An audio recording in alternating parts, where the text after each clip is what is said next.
Hello दोस्तों, मैं हूं दिनेश की वोरा। न्यूज़ टैब पे आपका स्वागत है। हमारे बहुत सारे दोस्तों ने ईमेल्स भेजे हैं, फीडबैक में लिखा है कि पाकिस्तान और बांग्लादेश के बजट्स अभी पेश किए गए हैं, उनको थोड़ा सा कंपेयर कर लो। मैंने पाकिस्तान के बजट को बहुत डीपली अभी कंपेयर नहीं की कर पाया हूँ, स्टडी नहीं कर पाया हूँ। बांग्लादेश का थोड़ा किया है, लेकिन मैं 5-6 जो मेन फीचर्स हैं उसको मैं कंपेयर करना चाहूँगा। उसके डेटा मेरे पास हैं जिनको मैं कंपाइल करूँगा। मैंने मोस्ट ऑफ द डेटास को कोशिश किया है कि इसको मैं डॉलर में कन्वर्ट कर लूँ, उससे पिक्चर क्लियर हो जाती। नहीं तो बांग्लादेश का टका और फिर पाकिस्तान का रुपया और फिर कन्वर्जन के रेट, ये चीज़ें कॉम्प्लिकेटेड हो जाती हैं। तो इससे अच्छा ये होगा कि मैं इसको करीब करीब इसमें क्या कहते हैं कि डॉलर्स में कन्वर्ट कर लूँ। उसमें कन्वर्ट कर दूँगा तो चीज़ें बड़ी क्लियर होके आ जाएंगी। तो कुछ डेटा आपको सिर्फ डॉलर में मिलेंगे, जिससे आपको चीज़ें बहुत ज़्यादा समझ में आ जाएंगी।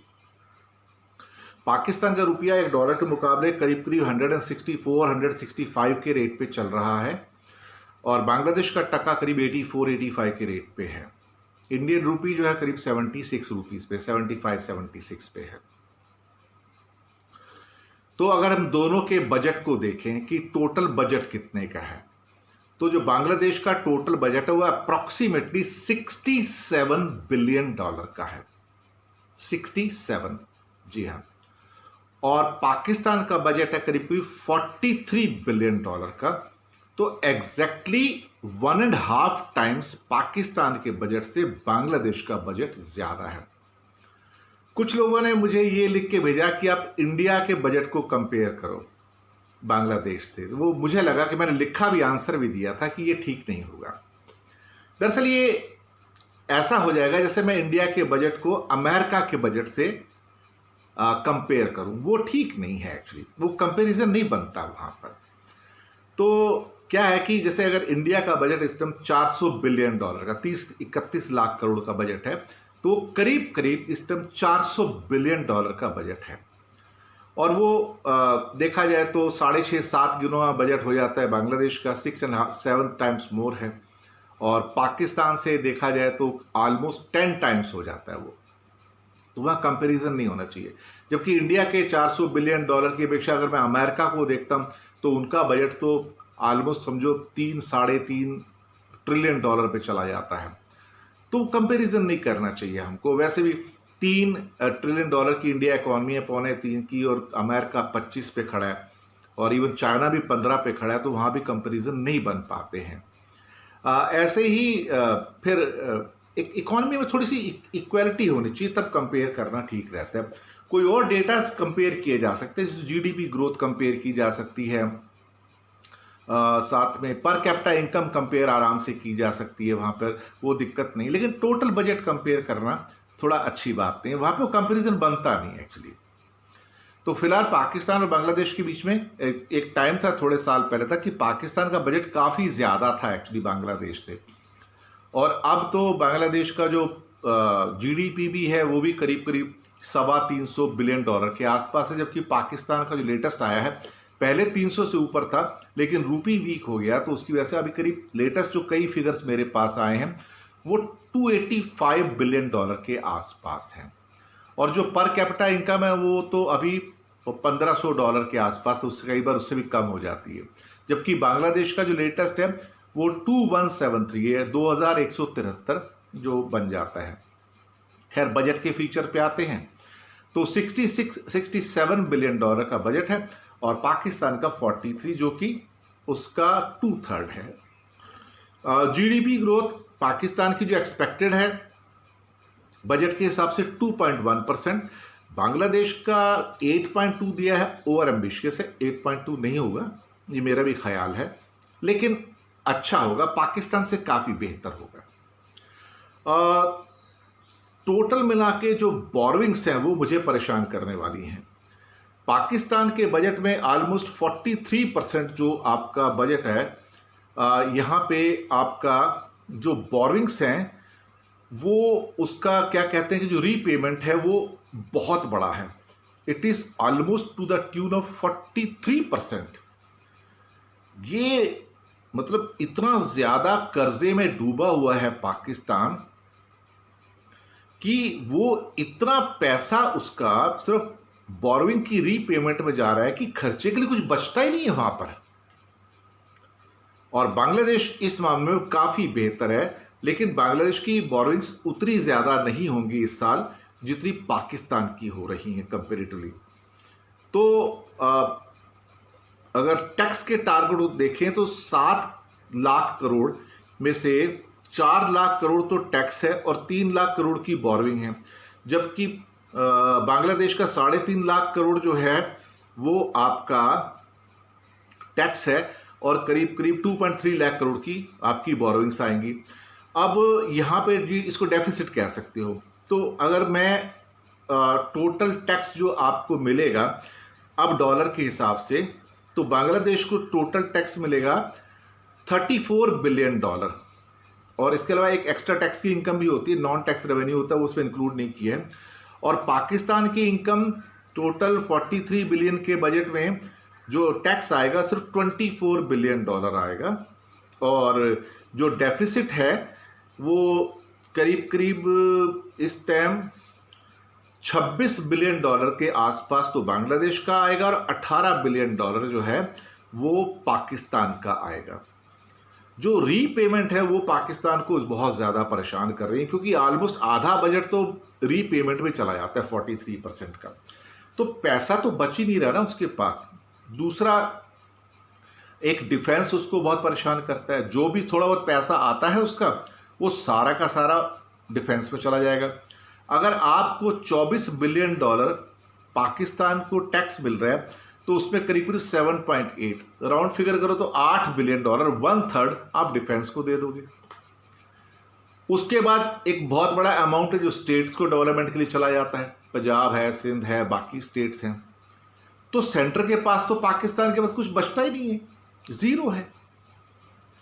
अब सबसे बड़ा जो खर्चा पाकिस्तान के एक बजट में आता है, जितने उसके पास पैसे आते हैं बोरिंग्स करके, वो रीपेमेंट है कि रीपेमेंट के पैसे सबसे ज़्यादा है। कर्जा यानी कि ब्याज के पैसे सबसे ज़्यादा, इंटरेस्ट के पैसे, इंटरेस्ट पेमेंट सबसे ज़्यादा है। उसके बाद सेकंड जो बिगेस्ट एक्सपेंडिचर है वो डिफेंस का है, तो वो 1.29 लाख करोड़ है, जो डॉलर टर्म्स में करीब $8 बिलियन का है। कई लोगों ने मुझसे, और बांग्लादेश का डिफेंस एक्सपेंडिचर 30,000 करोड़ का है, जो 3.7 बिलियन का है, जो कि देखा जाए तो पाकिस्तान के आधे से भी कम है। कई लोग कहते हैं कि इंडिया का जो डिफेंस एक्सपेंडिचर कितना है ये पाकिस्तान के मुकाबले, कि उनका 7.8 बिलियन है। तो वहाँ पे अगर देखा जाए तो फिर वो कोई कंपैरिजन बचता नहीं है, क्योंकि अगर ये 7.8 लगाते हैं तो वहाँ पे करीब करीब इंडिया का जो हो जाता है वो बहुत ही ज़्यादा आ जाएगा। उसमें करीब करीब $100 बिलियन से ऊपर का बजट है इंडिया का, डिफेंस का ही हो जाता है। तो इंडिया के बजट के 2 हिस्से होते हैं, डिफेंस वाला थोड़ा सेपरेट भी हो जाता है जो डिक्लेयर भी नहीं किया जाता है। तो ऑलमोस्ट 80-100 बिलियन यानी कि जितना पाकिस्तान का बजट है उससे 10 से 12 गुना पैसा ज़्यादा इंडिया डिफेंस पे खर्च करता है। इंडिया ऑलमोस्ट दुनिया का तीसरा चौथा सबसे बड़ा डिफेंस स्पेंडर है एक्चुअली। तो आप इस बात से अंदाज़ा लगा सकते हो कि इंडिया की जो एक अभी डिफेंस डील की है रफाल की, जो नेक्स्ट मंथ आ रहे हैं, तो उसमें से 32 खरीदे हैं, तो 7 रफाल नेक्स्ट मंथ आ जाएंगे।